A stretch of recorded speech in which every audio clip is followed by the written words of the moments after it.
ইতিহাসের সবচেয়ে সস্তা ম্যাকবুক নিয়ে হাজির হলো অ্যাপল। মাত্র $599 তারা একটি বাজেট ফ্রেন্ডলি ল্যাপটপ রিলিজ করেছে for students and for the people যাদের বাজেট একটু কম থাকে ল্যাপটপ কেনার জন্য। অনেকদিন ধরেই আমরা রিউমার শুনছিলাম যে অ্যাপল এইরকম বাজেটের মধ্যে একটা ল্যাপটপ নিয়ে আসবে যেখানে তারা আইফোন 16 প্রোতে থাকা চিপসেট ব্যবহার করবে।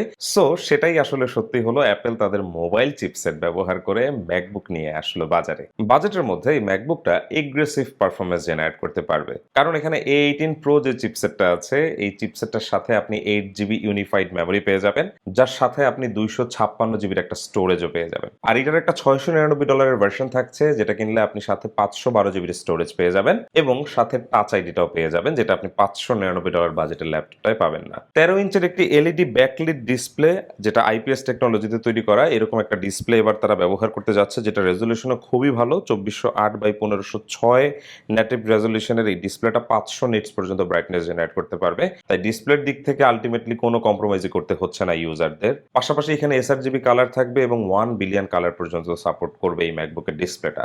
ব্যাটারি ব্যাকআপও খুবই ভালো পাওয়া যাবে এই ম্যাকবুকটা থেকে। অ্যাপল ক্লেম করছে যে 16 ঘন্টা পর্যন্ত ভিডিও স্ট্রিমিং ব্যাকআপ পাওয়া যাবে। এর মানে বলাই যায় যে ম্যাকবুকটা থেকে আপনারা অনায়াসে 6 থেকে 8 ঘন্টার মতো অন স্ক্রিন টাইম পেয়ে যাবেন। ম্যাকবুকটার সাথে বক্সে যে চার্জার থাকবে সেটা কিন্তু 20 ওয়াটের একটি অ্যাডাপ্টার। তার মানে হচ্ছে আমরা আইপ্যাড 11 জেনারেশন বা আইপ্যাডের সাথে আমরা যে ধরনের অ্যাডাপ্টার দেখি, সাথে যে USB C to C braided কেবলটা দেখি, সেই কেবলটাই আপনি এই ম্যাকবুকটার বক্সে পেয়ে যাবেন। তাই বলাই যায় যে ম্যাকবুকটা একটু স্লো চার্জ হবে অবশ্যই। ম্যাকবুকটাতে দুইটা পোর্ট থাকছে, দুইটাই ইউএসবি সি পোর্ট থাকবে এখানে, যার মধ্যে একটা হচ্ছে ইউএসবি 3 এর ইউএসবি সি পোর্ট, আরেকটা থাকবে ইউএসবি 2 এর ইউএসবি সি পোর্ট। পাশাপাশি এখানে 3.5 এর হেডফোন জ্যাক পাবেন এবং এখানে কিন্তু ডুয়েল স্টেরিও স্পিকার পাবেন, কারণ দুই পাশে তারা দুইটা স্পিকার ব্যবহার করেছে, যেটা একদমই ম্যাকবুকের সাইডে ব্যবহার করা হয়েছে। এটা স্পিকারের একটা নতুন টেকনোলজি বলতে পারি আমরা ম্যাকবুকের ক্ষেত্রে, কারণ ম্যাকবুকে আমরা এই ধরনের স্পিকারের আগে দেখিনি। কিবোর্ড এবং ট্র্যাকপ্যাডের ক্ষেত্রে আমরা সাধারণত ম্যাকবুক এয়ার এর সাথে যে ম্যাজিক কিবোর্ডটা পাই সেটাই আমরা পেয়ে যাচ্ছি। তবে এই কিবোর্ডগুলোর কিন্তু কোনো লাইট থাকবে না, অর্থাৎ আমরা অন্ধকারের মধ্যে এখান থেকে কোনো ব্যাকলিট অপশন পাবো না। সো এটা আসলে অনেকের জন্যই প্রয়োজন পড়বে না আশা করি। ডিসপ্লের যে ব্রাইটনেসটা সেটাই কিবোর্ডের উপরে পড়বে এবং সেখান থেকে দেখে আপনি টাইপ করতে পারবেন। অ্যান্ড আই বিলিভ যে টাইপিং এক্সপেরিয়েন্সটা খুবই ভালো হবে যেহেতু ম্যাজিক কিবোর্ড। আর ম্যাজিক ট্র্যাকপ্যাডের কথা যদি বলি আলাদা করে, সেটা দিয়েও আপনি সব ধরনের জেস্চার ব্যবহার করতে পারবেন। ম্যাকবুক এয়ার বা যে কোনো ম্যাকবুকের ট্র্যাকপ্যাড দিয়ে আমরা যে কাজগুলো করতে পারি তার সবগুলো কাজ আমরা এটার মাধ্যমেও করতে পারবো। কানেক্টিভিটির জন্য এখানে ওয়াইফাই 6 ব্যবহার করা হচ্ছে এবং ব্লুটুথ 6 ব্যবহার করা হচ্ছে। আর যে ফ্রন্ট ক্যামেরাটা আছে এই ম্যাকবুকটা, সেটা 1080 পিক্সেলের একটি face time HD camera. I think that's enough for everybody. আর অপারেটিং সিস্টেম হিসাবে এই ম্যাকবুকে অবশ্যই থাকবে ম্যাক ওএস এর সাপোর্ট এবং ম্যাক ওএস 26 যে ভার্সনটা আছে সেটাতেই আপনি এই ম্যাকবুকটা ব্যবহার করতে পারবেন। কাজেই বলা যায় যে লেটেস্ট যত ফিচার আছে, এআই ফিচার্স বা তার বাইরে ম্যাক ওএস এর যে ফিচারগুলো আমরা পাই তার সব ফিচারই কিন্তু আপনি ম্যাকবুক নিওতে ব্যবহার করতে পারবেন। অনেকে বলছেন যে A18 প্রো চিপসেট কিন্তু M1 এর থেকেও অনেক বেশি পাওয়ারফুল। হ্যাঁ, আপনারা রং না, অবশ্যই পাওয়ারফুল, তবে সেটা সিঙ্গেল কোর পারফরমেন্সে। মাল্টি কোর পারফরমেন্সে দুইটা চিপসেটই একদম একই রকম কাজ করে।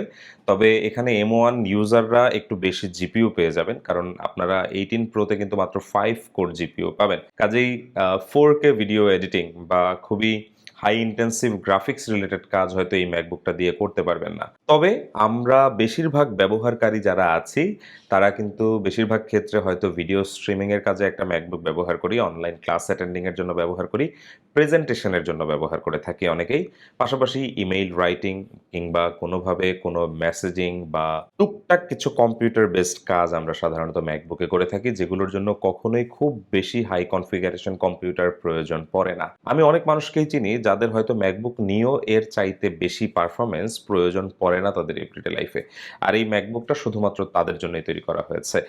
আর সবচেয়ে বড় কথা হচ্ছে যেটা খুবই student friendly pricing set up করা হয়েছে, কারণ যে সমস্ত দেশে অ্যাপল স্টোর আছে $499 পারচেস করা যাবে, যেটা খুবই এগ্রেসিভ একটা প্রাইস। এই প্রাইসের জন্য আমার মনে হয় যে উইন্ডোজ ল্যাপটপের সেলের উপর একটা বড় প্রভাব পড়তে যাচ্ছে, কারণ অ্যাপেল এই বাজেটে যদি ম্যাকবুক নিয়ে আসে এবং মানুষ যদি ম্যাক ওএস এর যে এক্সপেরিয়েন্স এবং অ্যাপেল ইকোসিস্টেমের যে একটা মজা সেটা যদি মাত্র $599 কেউ অ্যাচিভ করতে পারে, তাহলে আমার মনে হয় যে অনেক মানুষই হয়তো উইন্ডোজ ল্যাপটপ বাদ দিয়ে ম্যাক ওএস কিনবে। কারণ লিটারালি আপনি এই বাজেটের মধ্যে যে কোনো উইন্ডোজ ল্যাপটপের সাথে যদি কম্পেয়ার করেন তাহলে ম্যাকবুক নিও কিন্তু অবশ্যই অনেক ভালো পারফর্ম করবে। অ্যাপেলের বাজেট সিরিজে সবসময় তারা খুবই আকর্ষণীয় কিছু কালার নিয়ে আসে। এবারও তারা সেই কাজটাই করছে। কারণ এবার তারা ৪ টা কালার নিয়ে আসছে। যার ১ম কালারটা হচ্ছে সিলভার, যেটা তারা সব কিছুর সাথে রিলিজ করে এবং তারপরে যে কালারটা আছে সেটা হচ্ছে ব্লাশ। এরপরে একটা আছে সিট্রাস কালার, যেটা কিছুটা ইয়েলোর মতো লাগে এবং আরেকটা আছে ইন্ডিগো কালার, যেটা কিছুটা মিডনাইট ব্লু এর মতো ভাইব দেয়, তবে এটা কিছুটা লাইট ব্লু টাইপ। আমাদের দেশে কিন্তু এই ম্যাকবুকটা যখন আসবে তখন কিন্তু বেশ ভালোই দাম হয়ে যাবে, কারণ $৫৯৯ ইউনিটটাও যদি আমাদের দেশ থেকে আমরা কিনতে চাই, অনেক ক্ষেত্রে হয়তো ৳৭৫,০০০ বা ৳৮০,০০০ খরচ পড়ে যেতে পারে। এবং আমরা যদি টাচ আইডি সহ 512 জিবি ইউনিট, যেটা $৬৯৯ পাওয়া যাবে, সেটা যদি আমরা কেনার কথা ভাবি, সেক্ষেত্রে হয়তো অনেক সময় আমাদের ৳৮৫,০০০ বা ৳৯০,০০০ খরচ হয়ে যেতে পারে। কিন্তু এই বাজেটে কিন্তু এখন নতুন M2 Air ১৬ ২৫৬ জিবি পাওয়া যায়। আবার অনেকে বলবেন যে ইউজড কেনা যায় কিনা ম্যাকবুক। তাদের জন্য বলতে চাই যে অবশ্যই এই ল্যাপটপের থেকে M2 Air ল্যাপটপ বা M1 Air ল্যাপটপ যেগুলো আছে সেগুলো অবশ্যই কিছুটা বেটার।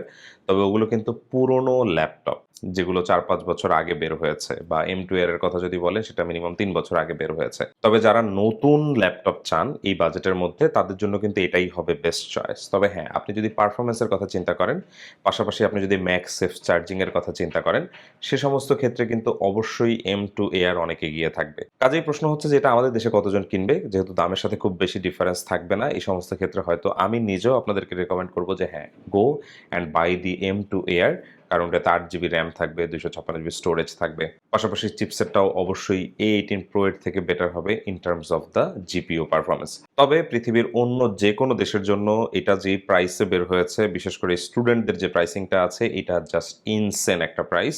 এত ভালো পারফরম্যান্সের ল্যাপটপ, এত সুন্দর দেখতে, এত ভালো ডিসপ্লে সহ এই বাজেটে পাওয়া সত্যিই কঠিন ব্যাপার ছিল এবং অ্যাপেলকে অনেক, অনেক ধন্যবাদ যে তারা তাদের ইউজারদের কথা চিন্তা করছে।